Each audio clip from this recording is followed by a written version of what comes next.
would probably assume that I am a very gentle soul, and I would say that is correct. However, for whatever reason, I just really like knives. Doesn't make me a violent sort. I just like knives. So I thought we could do some mic scratching and maybe a little waffling, kind of just talking about knives and that. So okay, this one does not mic scratch very well because, of course, it is a Balisong trainer, not a real knife.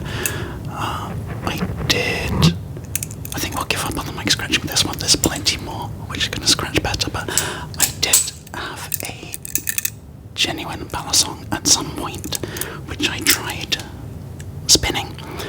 Before too long, I cut well into my thumb, and then I was going swimming like that day or the next day, and my thumb is flapping about, and I'm like, you know what?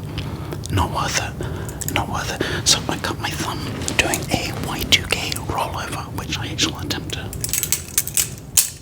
That's basically a Y2K rollover. Somehow things got out of control and I sliced my thumb. A very basic move. But yeah, I was like, you know what? Trainers are fun.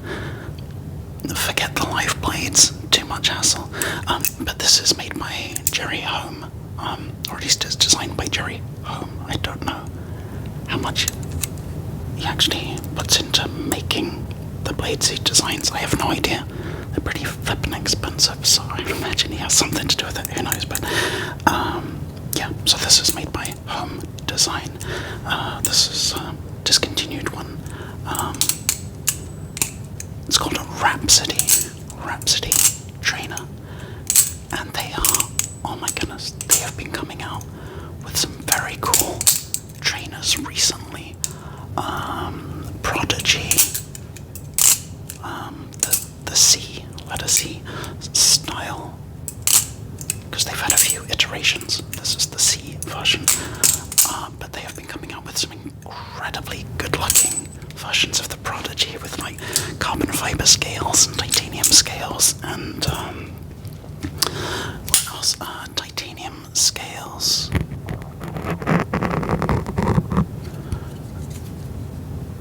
What did I say? Carbon fiber, G10, titanium. Yeah.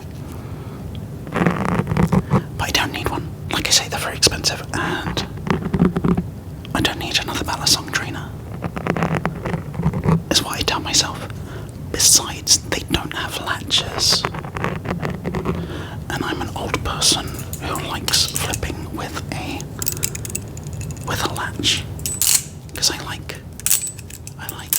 latch drops. I think they are very satisfying. Obviously not an advanced trick, but just satisfying. Anyway, we have moved on to something which can scratch the mic. This was my first ever Spyderco. It is a Spyderco Tasman, and the blade is made from H1 steel. Now I got a few knives with H1 steel, like the one in my pocket. Here is another one with H1 steel. This is a Spyderco Dragonfly 2. Wait, I did not know that. Okay, I'm seeing this for the first time. This is H1 steel.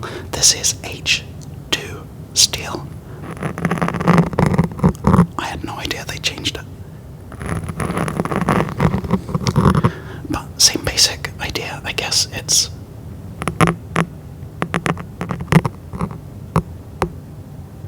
I like that. I hope you do too. It is a carbon-free steel, as I understand it, so they just will not rust.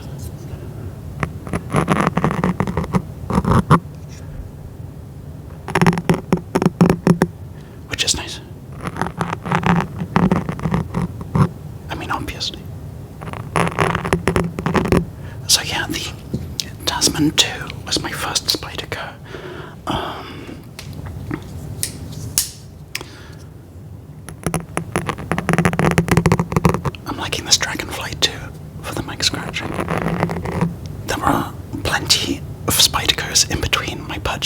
Tasman and the Dragonfly too. But I got this one earlier this year because I got a smoking deal on it, and I wanted something super, super light for a summer carry. You know, that wasn't going to be too heavy and like flimsy kind of shorts, like workout shorts. But now summer is over and it's still my everyday carry. I just decided I love having just a teeny and tiny, incredibly lightweight knife as my everyday carry. I like how it's catching.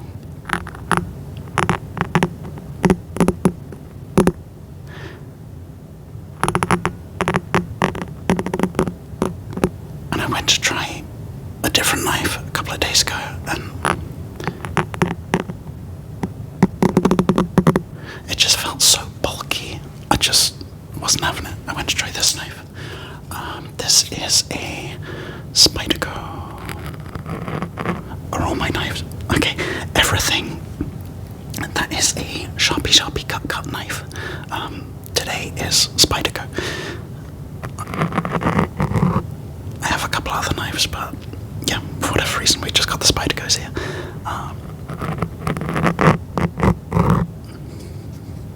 Like say the Balasong trainers or other brands, but or makers. So yeah, this is a Spyderco Para 2 Sprint Run, and it has a compression lock, which is my personal favourite type of lock. It is incredibly secure, much better than a liner lock, in my opinion, which kind of basically looks like the same thing but is in here. I do have a knife with a liner lock, but I don't have it here with me right now. But it's super secure, and it presents you with other options for opening. Like the liner lock, the knife I have with the liner lock, it is wobbly, the lockup is not secure. And granted, I have beaten the heck out of that knife, so it has every reason to be a bit wobbly. But yeah, this was my duty knife as a firefighter for years, and lockup is thoroughly solid.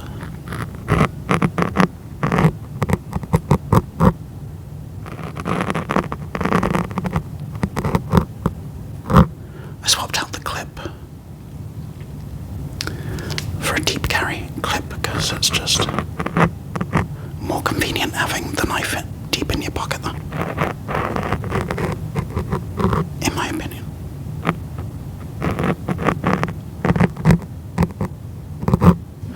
But yeah, so this is a sprint run, which is what Spyderco calls like their limited edition runs. So I can show you, if your eyes are open, I can show you the various ways of opening a Spyderco. So, because this is a good knife for showing like pretty much every way, I guess. So there is the standard thumb open, nothing too special about that. There is the Spidey drop, where you pinch the hole and drop it down. There you go. There is the finger flick, which is a great way of opening. The smaller knives can maybe respond better with kind of actually pushing your finger against your thumb. That didn't work very well, did it? And actually flicking it. Why am I not getting this? I guess this one needs a bit more of a hand motion. This is thoroughly embarrassing. I'm not going to cut this bit out. We're going to get it. What is going on, you guys? There we go. Alright. Yeah, so sometimes knives can respond a bit better with actually flicking it properly. Let's try with the tiny dragonfly. Okay, that was solid. I guess maybe this old Tasman maybe needs a little bit of oiling, lubing up. But yeah, so you can flick it open. Hope that wasn't too loud for you. So where were we? Okay, so this one, finger flick. But also with this one, because it's got a compression lock, you can squeeze the compression lock so it's loosey-goosey, and if you squeeze it and swing it and let go of it, then you can open it that way as well. Yeah, so just different ways of opening a Spyderco. Alright, I hope none of these noises are too loud for you. What should we do next? Okay, let's do something a little bit different. This is a fixed blade, and this is a Spyderco, probably redundant to say, Jump Master. Now this is discontinued.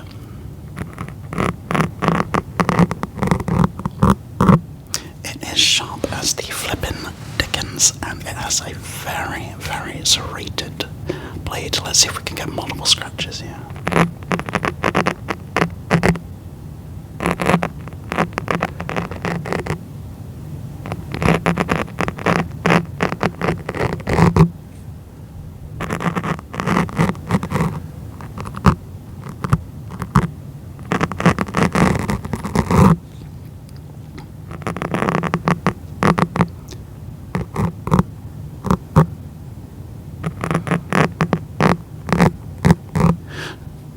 This was made, as I understand it, in cooperation with the Army's 82nd Airborne Division, and it's called the Jump Master because that is the name of the person who is in the plane when the paratroopers are jumping out and is there to help them out if something goes wrong. So this knife, which, as I say, has a blade which is thoroughly aggressive and sharp as the dickens, incredibly powerful serrations. It is designed to, if somebody gets hung up jumping out the plane, to slice through what needs to be sliced through quickly so as to free them.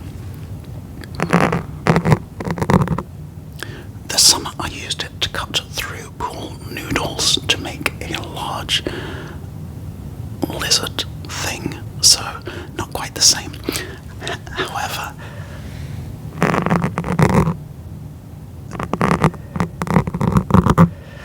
yeah, I did used to have one of these in my bunker pants when I was a firefighter, because it's a nice solid blade and it does have a sheep foot shape, which of course is nice and safe when compared to a pokey blade.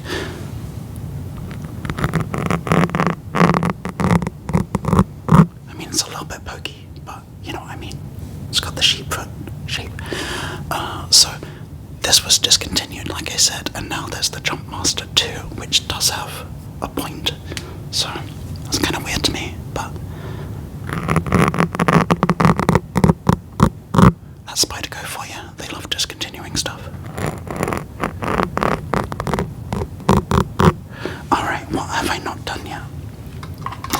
We are gonna safely put this one away. And it's probably kind of noisy, so there we go.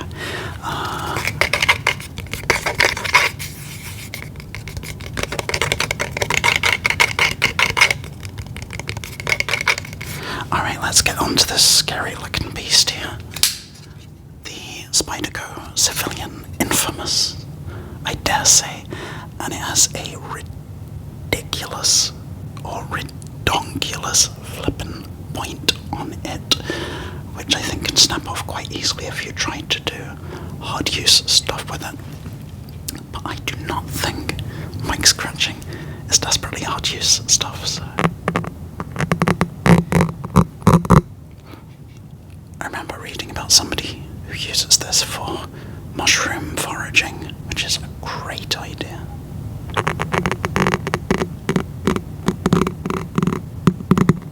As long as you can carry it legally wherever you're foraging those mushrooms.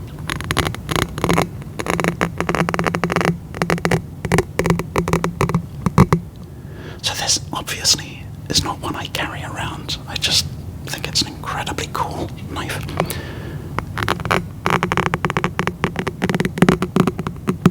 And the first generation was developed back in the 90s.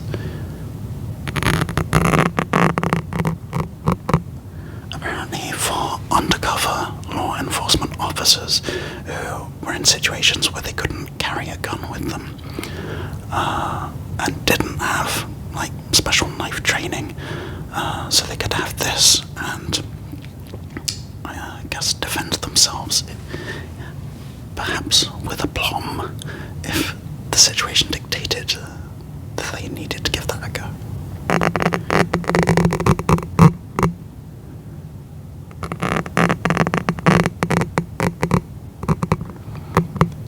Perhaps not too surprisingly, I think this one might be the best mic scratcher.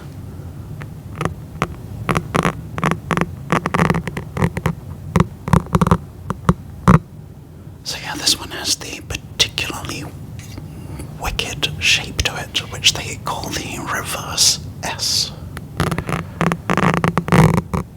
shape.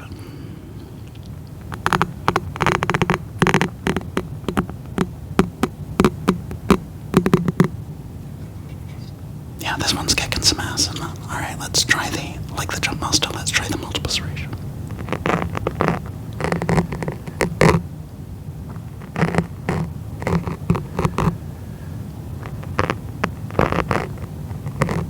I think I prefer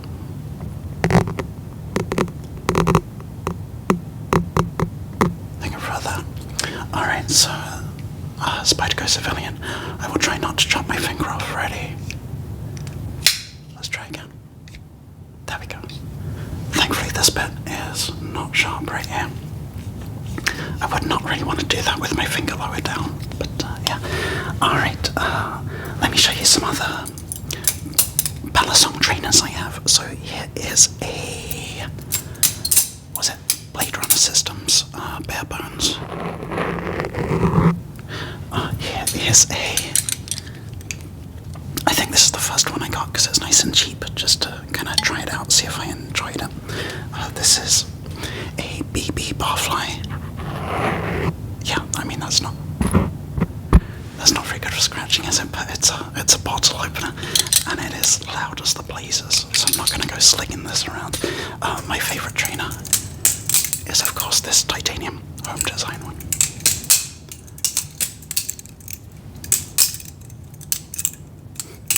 This is an awkward, excuse me. This is an awkward angle for slinging it around. Hope that is not too loud for you. It's kind of tough to tell exactly, once things have run through the audio interface, exactly how loud they're going to be on your end. Because, shall I show you the system I'm using? This is what I use for all my videos, unless they're lo-fi, but I don't do many of those. So I've got this fella, an Edirol UA25.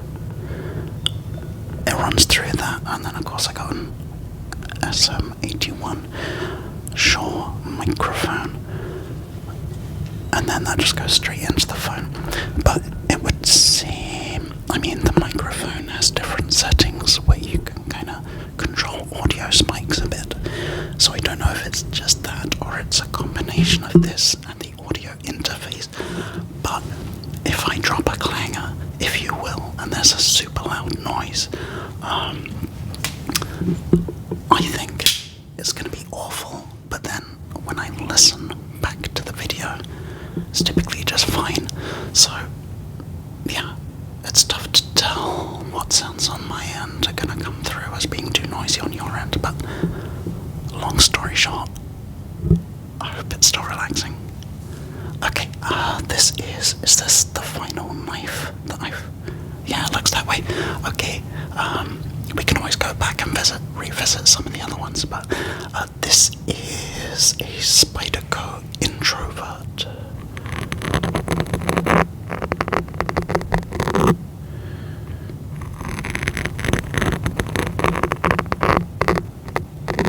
And it's a little bit dirty because I was using it out in the garden, but this is one of those flipper opening ones, so you can do the standard. Okay, that sounded incredibly loud for me. I hope it was not for you. Alright, so you can do the standard thumb open. I'm going to do it from a distance.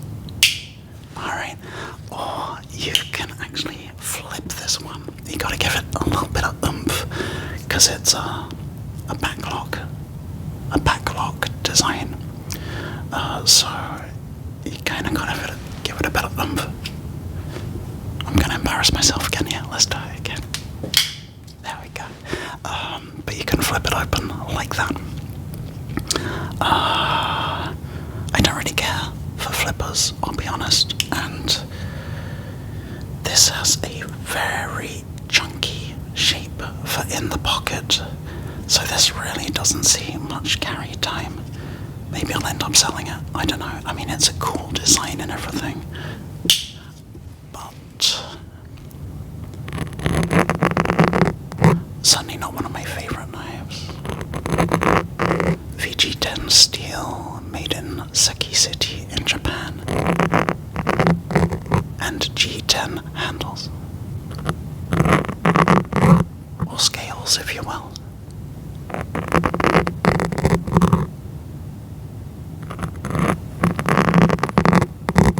G10 is a classic scale material. The Civilian's got G10 as well.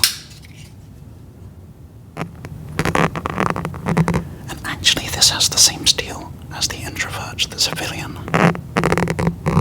is also VG10. Again, that's just a classic steel.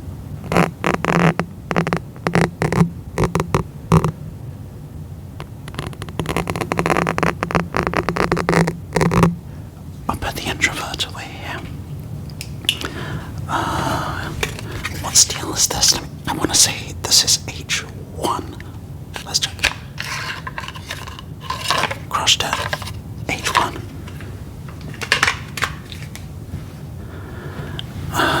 Yeah. I wonder if there's really much difference between H1 and H2 steel. Maybe it's all just marketing, I don't know. It's a mystery. I might have to investigate.